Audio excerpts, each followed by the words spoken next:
Kertas gak ada nilainya, disobek udah hilang. Bagaimana sekarang kalau mereka hilangkan? Kami sudah tidak menggunakan sistem uang lagi. Sementara harta benda kita sudah pindah. Apa yang mau kita sesali kemudian hari? Demi Allah saya katakan ya, nilai itu karena emas itu punya nilai intrinsik, maka dia akan terus naik, akan setara. Harga kambing di masa Nabi sampai sekarang pun sama nilainya segitu. Jadi walaupun orang kelihatan naik sekian juta, dulu cuma 1, sekarang juta. Dinar cuma 1 dinar selesai. Dari dulu 1 dinar, sekarang 1 dinar. Qul in kuntum tuhibbuna Allah fattabi'uni yuhibbukumullah wa yaghfir lakum dhunubakum wallahu ghafurur rahim. Saya sarankan sih kalau mau nabung pakai emas. Itu lebih mudah. Ini saya sarankan karena ayat-ayat di Quran ketika bicara harta itu kebanyakan bicara tentang emas dan perak. Ya, misal Quran surah ketiga ayat ke-14, paling kanan agak ke bawah. Zuyyina lin-nasi hubbus syahawati minan nisa'i wal banin wal qanatiril muqantarati minal dzahab wal fiddah. Ya, qanatir muqantarah itu ada harta yang punya nilai intrinsik, berharga. Yang kalau dikumpulkan punya nilai. Jadi ada harta yang punya nilai intrinsik, ada yang ekstrinsik. Intrinsik itu di dalamnya memang ada nilainya. Ya sudah ada nilai, jadi nggak berpengaruh oleh apapun. Emas itu, kalaupun pecah masih bisa dijual. Ya, tapi uang kalau sobek ya kertas kok. Nilainya berubah-ubah. Makanya sekarang selalu mengalami devaluasi. Menurut saya bukan mengalami penurunan, tuh memang nilainya diturunkan dengan kepentingan tertentu. Dulu itu masih menggunakan emas.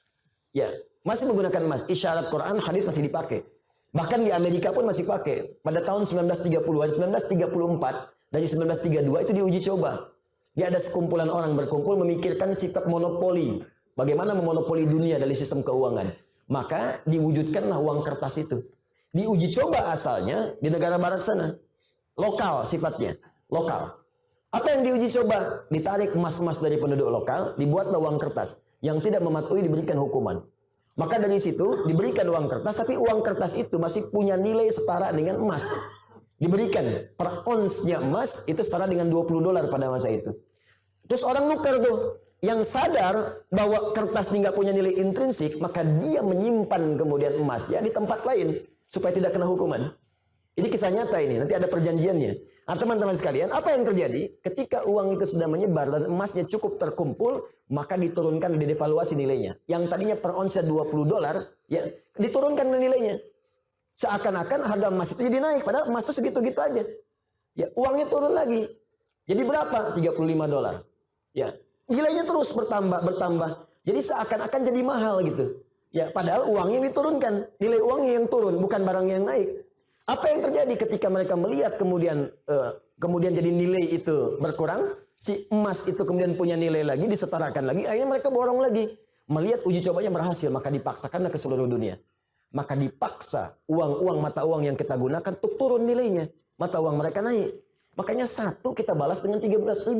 Mereka cuma mengeluarkan 1, kita keluarkan 13.000. Dikuraslah kemudian harta benda kita keluar. Paling gampang. Makanya nggak ada nilainya. Tempat lain ada yang 20.000. Mereka ngasih 1, kita ngasih 20. Dan yang paling gampang itu kan kertas. Kertas kalau disobek, dihilangkan nilainya, nggak ada nilai. Sudah pulaunya keluar, sudah hartanya keluar, sudah emasnya diambil, ditukar dengan kertas. Mana ada kita nukar emas dengan kertas? Kertas nggak ada nilainya, disobek udah hilang. Bagaimana sekarang kalau mereka hilangkan? Kami sudah tidak menggunakan sistem uang lagi. Sementara harta benda kita sudah pindah. Apa yang mau kita sesali kemudian hari? Nah makanya ini bahasa ini ilmiah ya, ilmiah. Kalau mau diskusi silahkan. Ini ilmiah. Jadi kita diskusi. Makanya dulu Bung Karno ketika membuat uang itu konsultasi pada ulama. Dan ulama mengusulkan tetap berikan nilai intrinsik di uang kertas itu setara dengan emas sekian ons misalnya. Ya sekian gram supaya ada nilainya. Kalau enggak itu jadi kertas. Itu sempat dipakai. Coba belajar sejarah yang baik. Cek lagi ke belakang. Dulu nilai uang kita itu ada setara dengan emasnya. Belakangan kemudian dihapuskan jadi kertas saja di situ. Makanya nilainya semakin melemah. Sebetulnya bukan uangnya yang lemah, bukan bendanya yang naik, uangnya yang dilemahkan. Kalau bendanya segitu-gitu aja, tempe kan gak berubah segitu-gitu juga.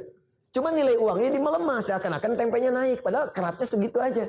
Akhirnya tempe pun disesuaikan dengan uang. Ya kan, 2.000 tebel, 1.000 tipis gitu kan. Ya, 500 udah tipis dibelah.